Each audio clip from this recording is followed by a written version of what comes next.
Viduti kalpana jalam gambhir murtaye Naman samanta vadriya samanta trishe.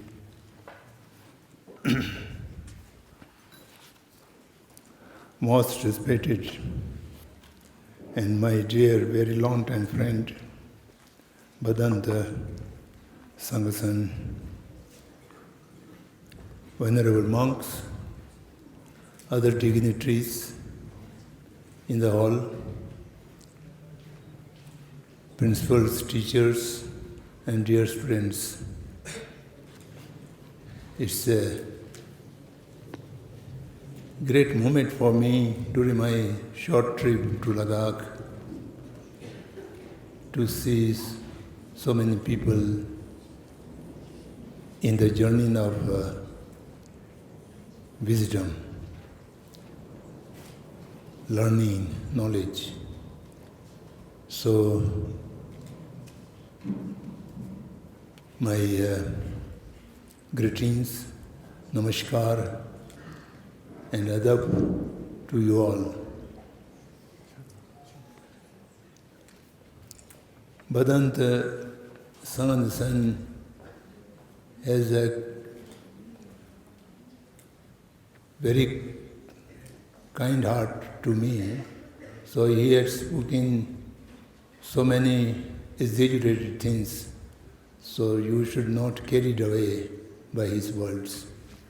I just said that all these are his viewpoint, not the reality. All agree. All agree. It's a very difficult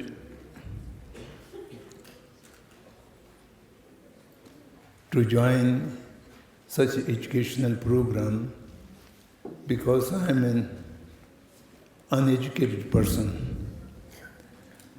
living in the 7th century civilization and yet dealing with the 21st century postmodern people.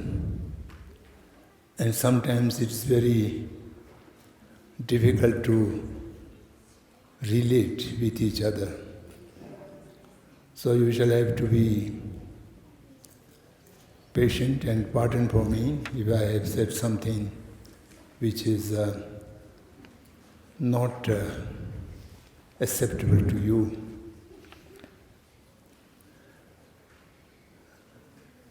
You are having a seminar, a part of the G20. This year, G20 and C20 is the something everywhere, some kind of program goes on. When I come back from Zanskar, and I was thinking to come to Mahabodhi just to see my friend Bhadan Sangasan, but at the same time I received the invitation, and I thought it's a good opportunity to see him and also to see many other young friends. I have nothing to say about the education or education system or education policy. As I mentioned, I am not capable of to making any statement about that. But I was asked that by the principal I should speak on the topic design and importance of the Tibetan education policy adopted by CTA. Then I thought I may be in a position to make few statements from that policy which was adopted during my tenure as a Kanuntiba of the CTA.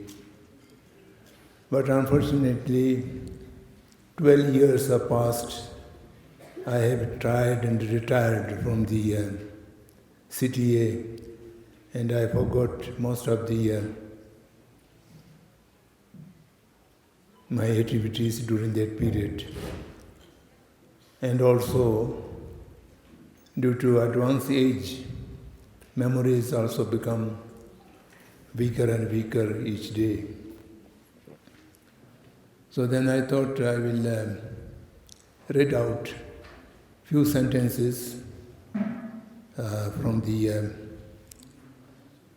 Tibetan basic education policy, which was adopted during my tenure. And in the beginning, as a history of that policy, which was a result of long time study and research of various things, particularly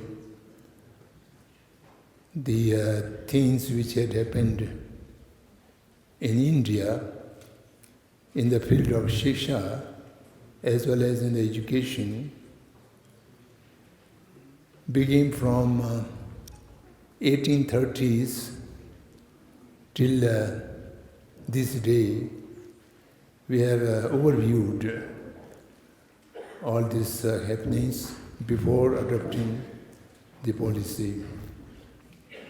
And among them, most important was the drastic change which took place in India, disappearing all the ancient education system and enforcing the new English education system evolved by Mr. Macaulay, Lord Macaulay, which you know very well. So that events and then thereafter, what had happened in India, the Arya Samaj movement and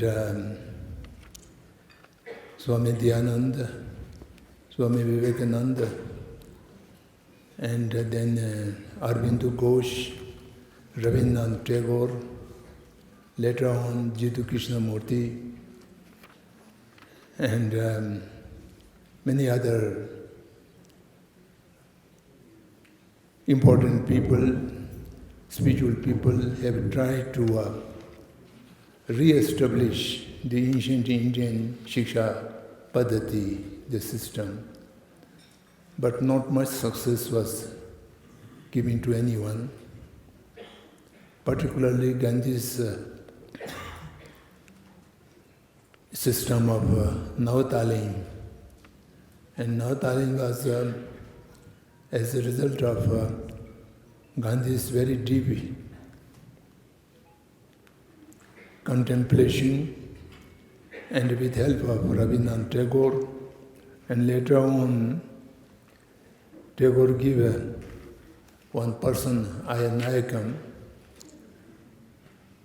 a Sri Lankan person, Buddhist background, to evolve the Gandhi's thought of education, the Navataling, and they have long stories. And then they have done this, and particularly the education systems are interlinked with the social economic system. And unless Gandhi's social economic ideas are not implemented, alone education system is not able to implement. So therefore, Schumacher was one of the modern economists, and he studied the Gandhi's ideas of trusteeship, and he wrote the economic book, Small is Beautiful. All these great things happened in India, but the so-called mainstream, which is so powerful and huge one, comparing with this mainstream education system, no any other system was able to establish as nationwide. Then we also studied from Radhakrishnan Commission to Ramamurthy Acharya Ramamurthy Commission. Various commissions have been set up after independence of India. Although India got political independence, but she was not able to get education independence, language independence, or culture independence. After 75 years also, we carry the legacies of Macaulay, and which is so sustained by the help of the society, parents, teachers, students as well. Of course, the new education policy 2020 brought up many new ventures, and it was one of the best policies ever adopted after independence. But the question is how to implement them, how to take advantage the opportunities given in that policy, because all the stakeholders, the four stakeholders of education, the student, of course, first and foremost, the parents, the second, the teachers, the third, and the society as a whole, the fourth. Everyone accustomed with the present system and find it as a comfort zone, and no one willing to come out of the comfort zone and to make some new efforts. So that is the real situation of today. Then I am going to the education policy, basic education policy adopted by CTA, which is also ultimately to compromise with the present structure and system of Indian education, because that is compulsion for everyone. When go into the society, there shall have to be certain degrees or certificates or standardized recognitions. So therefore, whatever we may think of different ways, but ultimately we have to go to that narrow door. In spite of that, we have tried to find out, in consultation with the many great educationists and friends, so the education policy of CTA was adopted. In that policy, few little differences. The majority is the same. The few little differences is the meaning of education, the purpose of education, the aims of education, the system of education. In these 4 points, we have little different idea. I say it idea because to put the ideas into practicality, that is a very hard task. In spite of that, when I adopted this policy, I have made a statement in the Tibetan Assembly, said that I have put long-term effort to prepare this policy, not with hope that it will be implemented in totality, but with hope that history will not blame me. Although I have been working as a Kaluntiba for 10 years or 2 terms, but I have not make a policy, education policy, which is suitable to the humanity and particularly for the Tibetans inside and outside. So therefore, to make my responsibility for the history, I have adopted this policy, and as far as the implementation is concerned, that will depend on the present and future generation.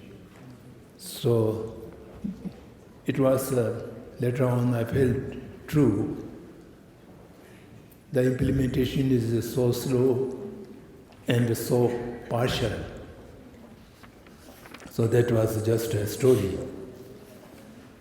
About the meaning of education, we have said that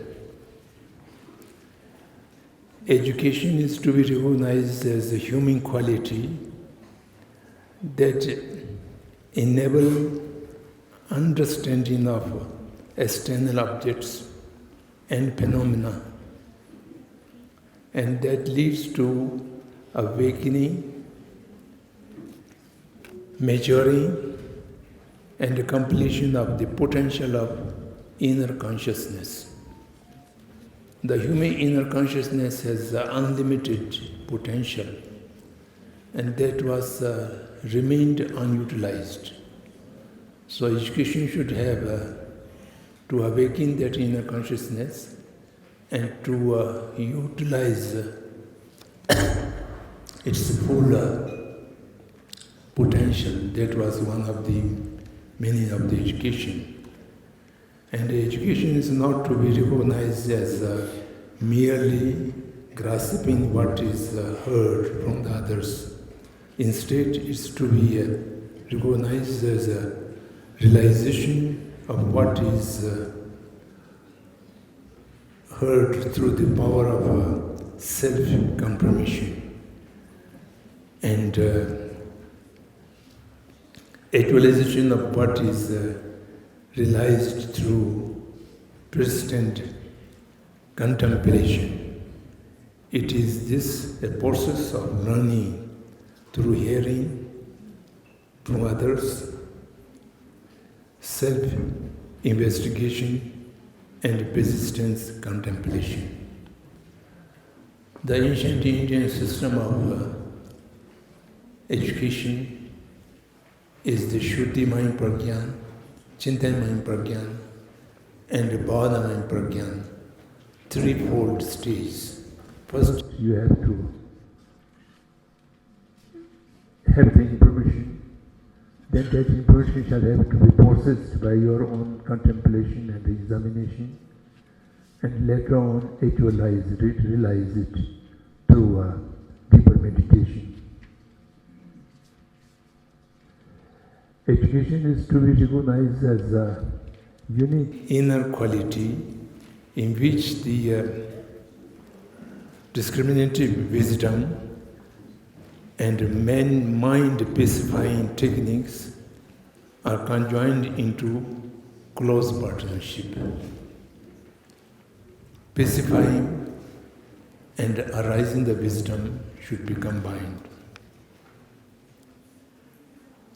Education is to be recognized as a key to inner technology that transforms social and personal actions into wholesome deeds.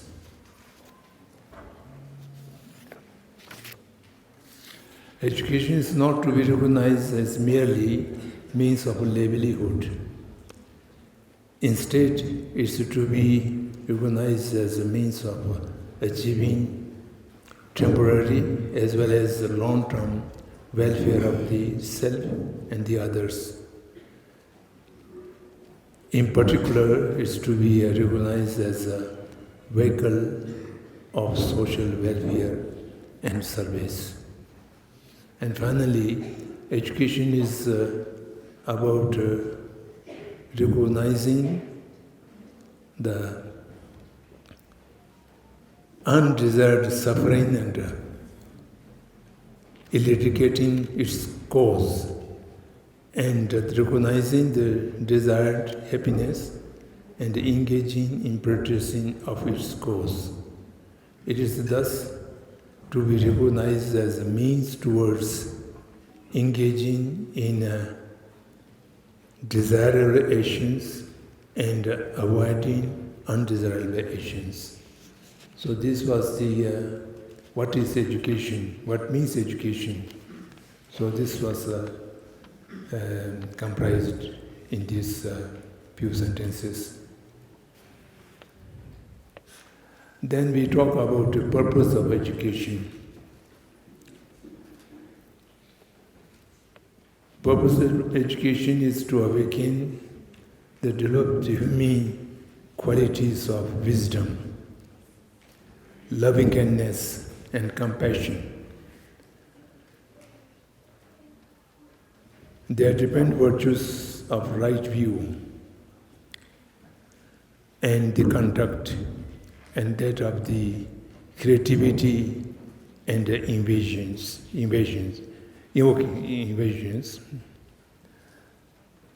and to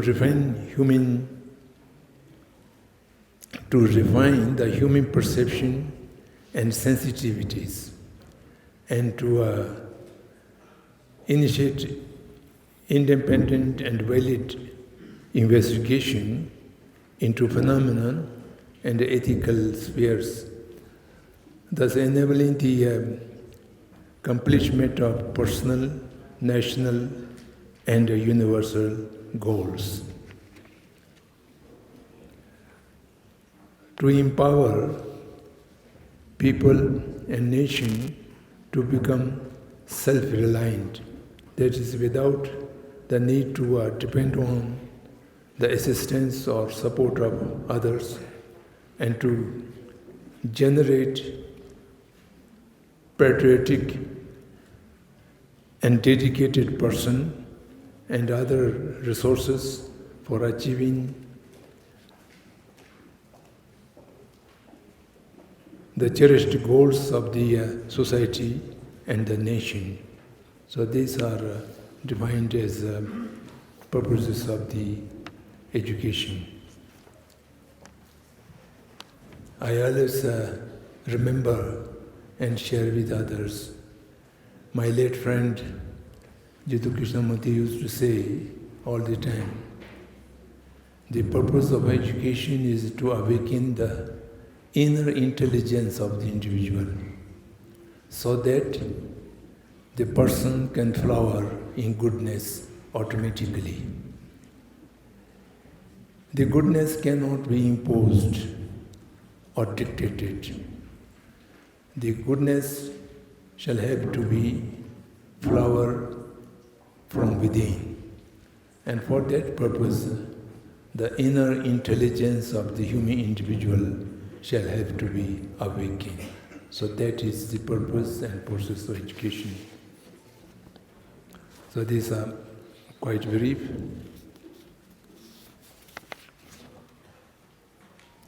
Then we talk about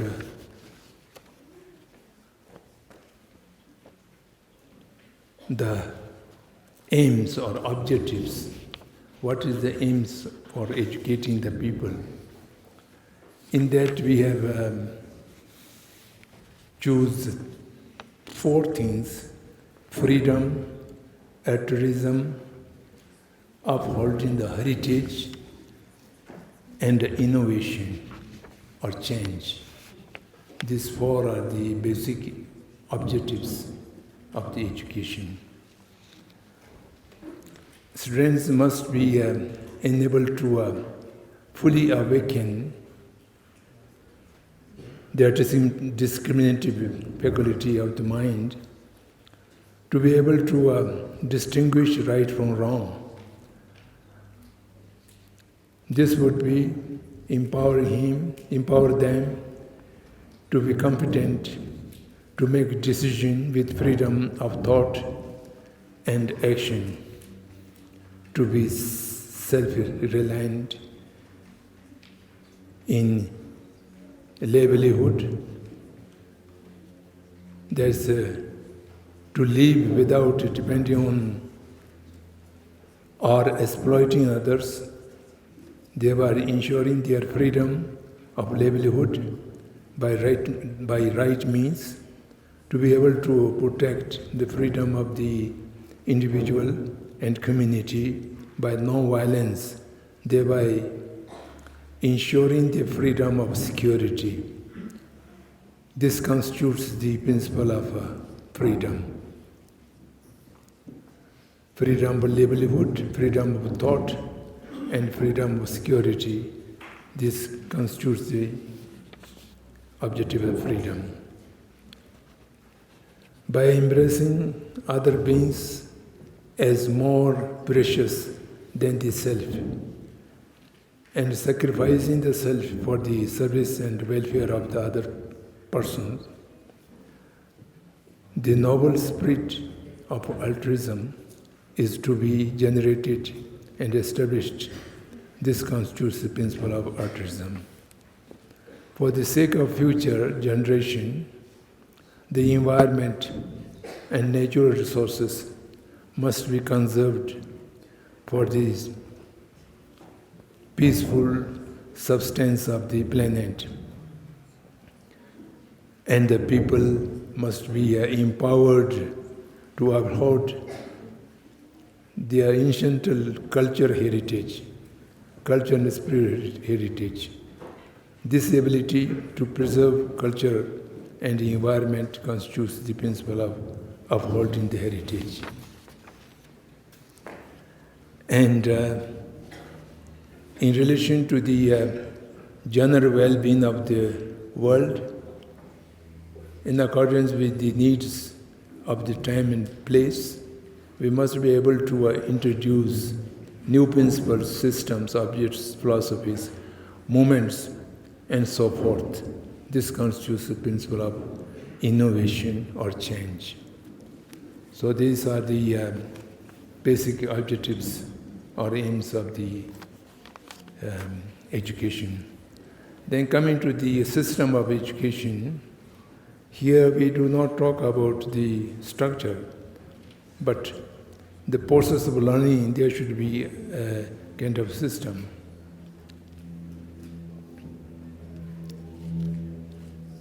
In the process of learning, nothing is more important than the teacher. In the work of imparting education, a teacher-centered education system shall be followed.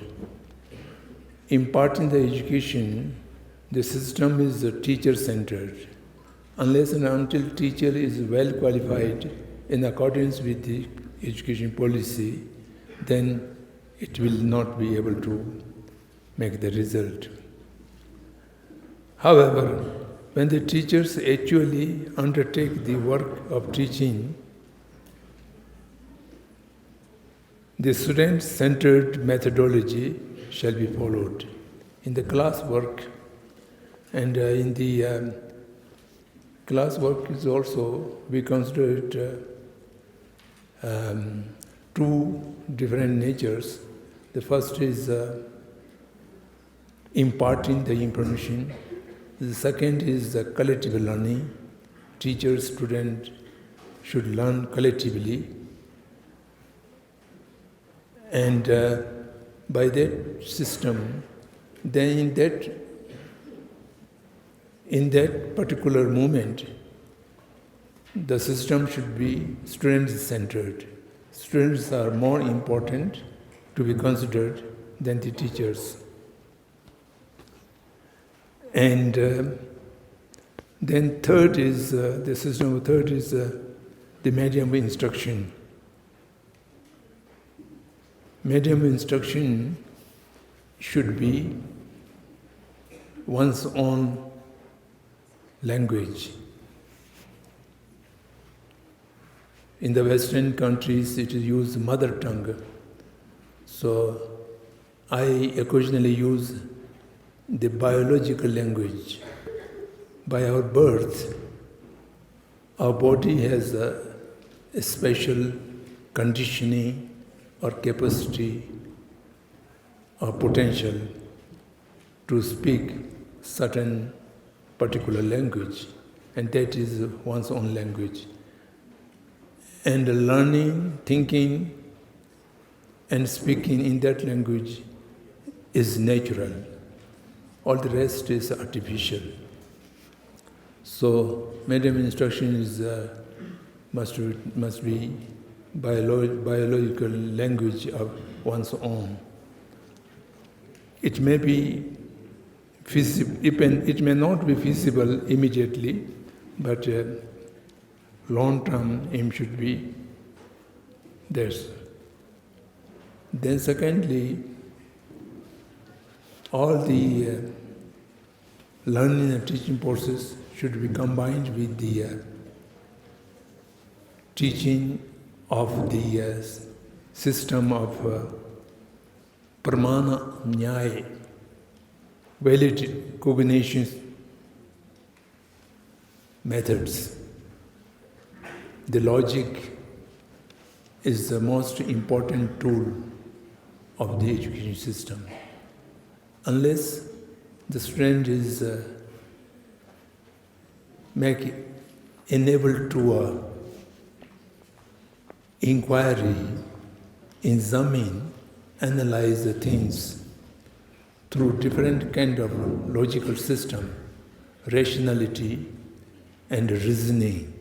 So that has the reasoning and logical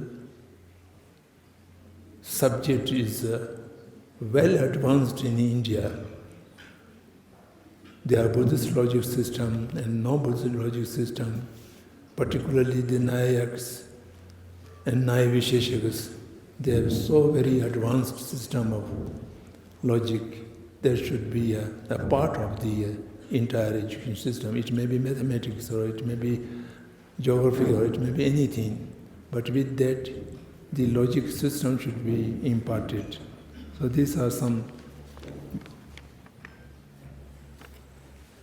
particular points which is considered to be important in the process of teaching, learning, and practicing. The knowledge has two levels. The first level of knowledge is just to understand. And the second level of knowledge is just to realize. Realization means by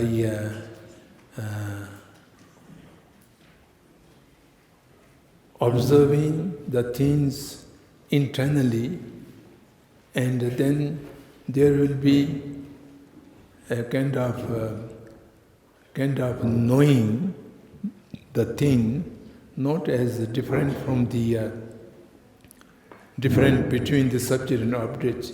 The duality will be disappear. Then you will see directly, without any name or image or thought interference, you will see the thing as it is, without any destruction.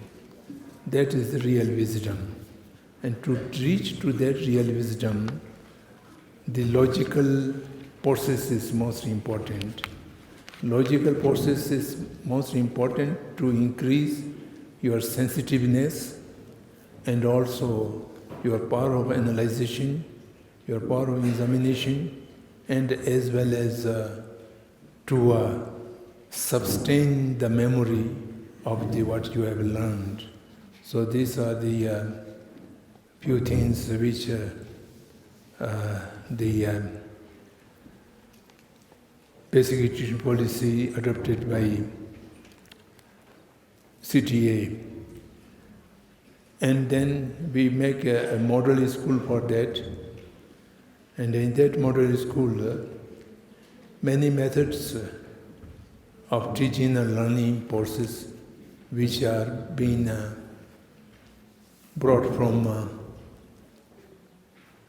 Aurobindo Ashram schools and the Krishnamurti schools. These are presently available in a minority, but they are doing some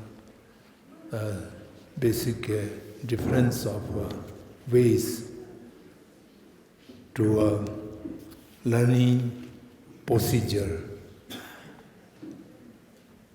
Particularly the establishment of equality and intimacy between students and teachers. And teachers are not considered to be a kind of controller, authority, who imparts and who instructs the student, do this, don't do that, or it is not.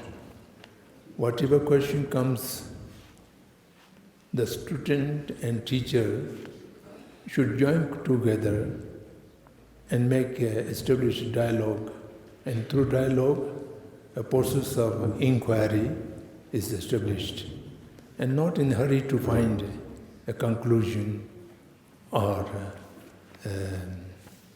the kind of finding the reality or finding the facts, but to remain with a question and to sustain the process of learning, if possible, for lifelong, then that's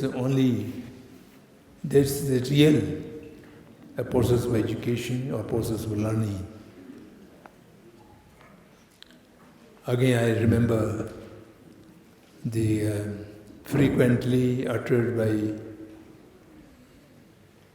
Krishnamurti, can you live comfortably with the question without any hurry to find the answer? So that is the real system for learning, to live with the question, not in a hurry to find the answer. And that means the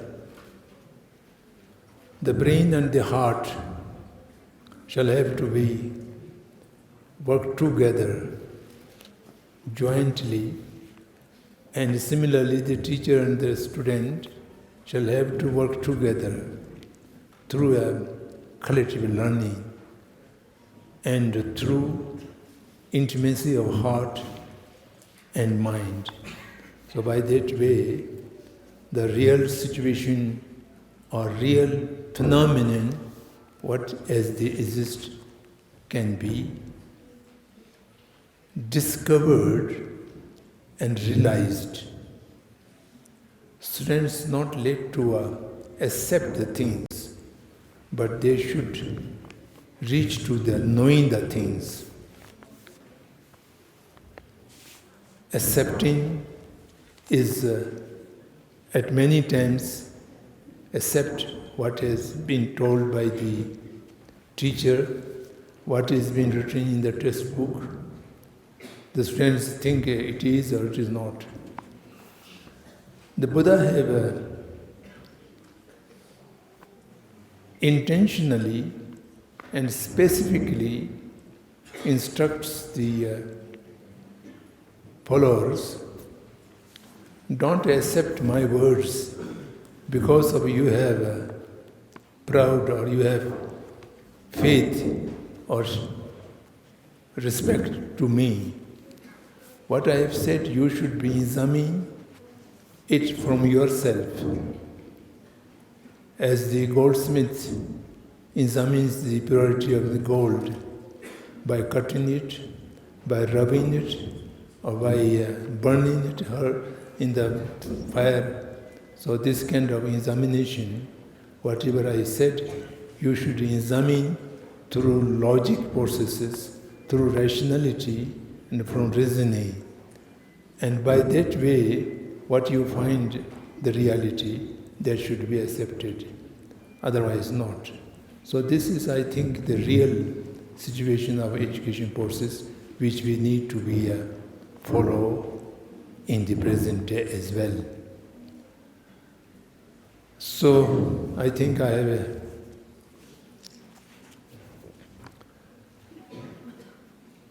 mentioned a number of things which may not be new to you, but it is worth to pay attention. Accumulation of information should not be understood as education or as knowledge, but process of learning through a right way to reach to the discovery of the subject by itself. That is the process of education. And I hope the educators and the students should pay attention to the ancient wisdom of India. Ancient wisdom of India, one day the modern scientific knowledge will reach to the level of ancient Indian wisdom, then the entire world view would be something different. The situation will be something different.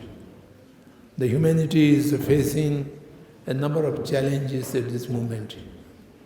Challenges of population, challenges of disparity of have and have-nots, challenges of environmental degradation, global warming, the real challenge, and challenges of conflicts in the name of religion and spirituality. So there are many challenges which are threatening the existence of the humanity in the future. And all these challenges may not be able to face securely unless and until we have the direct understanding of the universal phenomenon from right view. So for that purpose, we shall have to be, particularly the Indian people shall have to be, look to the ancient wisdom along with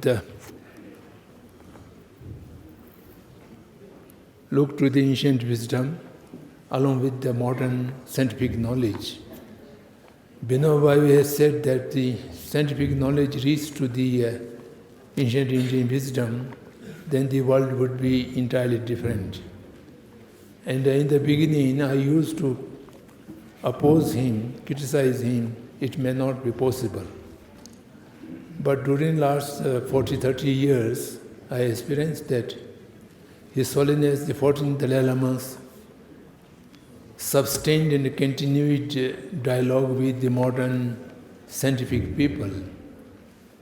They are mostly physicists and neurologists and psychologists, and later on other disciplines are gradually joined. Now they have institutionalized in the name of mind and life. Every year, 2-3 international conferences with science, Buddhist science and modern science are taking place. So which give me hope, and I thought Binobai might be correct. There might be some time the modern scientific knowledge reach to the level of ancient Indian wisdom, and the combination of modern knowledge and ancient wisdom shall give a new way of life for the better world and better universe. We should hope for that, and for that your generation, the students' generation, has a greater responsibility, and that responsibility the universal responsibility for the new generation of Indian people must be realized and try to perform. Thank you very much for your kind attention.